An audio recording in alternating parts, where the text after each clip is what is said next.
Une vraie innovation, c'est quand on invente quelque chose et que ce quelque chose rencontre un vrai marché. C'est donc la diffusion, la commercialisation d'une solution nouvelle, plus performante, qui a pour objectif de fournir à ses utilisateurs ou ses consommateurs un service nouveau ou amélioré. Ce qui est important de bien comprendre à ce niveau-là, c'est que créer quelque chose, que ce soit un produit, un service, on verra qu'on dépasse largement le contexte technologique. Ce qui est important, c'est de bien comprendre qu'on répond à un besoin, qu'on apporte une plus-value. Et c'est cette plus-value qu'on va commercialiser, enfin en tout cas qui va servir éventuellement de base économique en termes de fonctionnement de l'entreprise. Et c'est cette valeur ajoutée qui va lui permettre de développer son activité et éventuellement de réussir sur son marché. L'entreprise, on confond innovation et recherche-développement.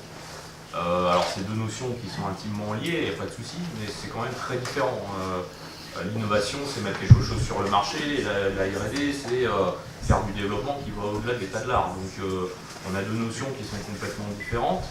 Et donc, comme on associe intimement les deux et on confond les deux, bah, évidemment, on va aller vers l'innovation, tout de suite, on va penser à l'innovation technologique, alors que l'innovation ne vient pas forcément de la technologie. On a des innovations qui sont purement conceptuelles, où il y a l'aspect technologique qui est vraiment minoritaire. Les raisons qui peuvent pousser à innover. Donc là, on peut donc vouloir donner de la valeur à son entreprise, conquérir de nouveaux marchés, distancer la concurrence.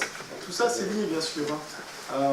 Anticiper le changement et perdurer, innover pour renforcer son image. Ensuite, quand innover?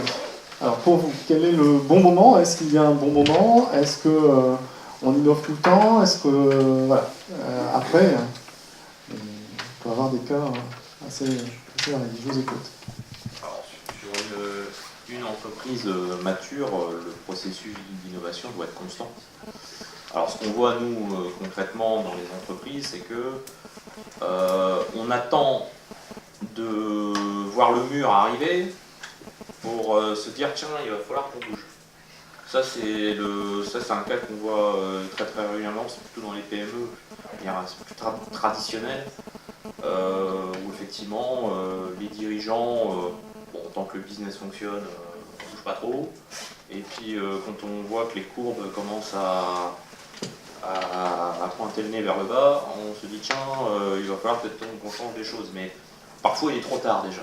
Parfois il est trop tard, parce que finalement les marges de manœuvre au niveau ressources, au niveau financier sont déjà restreintes et il est souvent trop tard pour réagir. Donc c'est pour ça que ce processus d'innovation dans l'entreprise, ce qu'on appelle le management de l'innovation dans l'entreprise, il est censé être quand même plus ou moins constant, où chaque année on doit se poser les bonnes questions.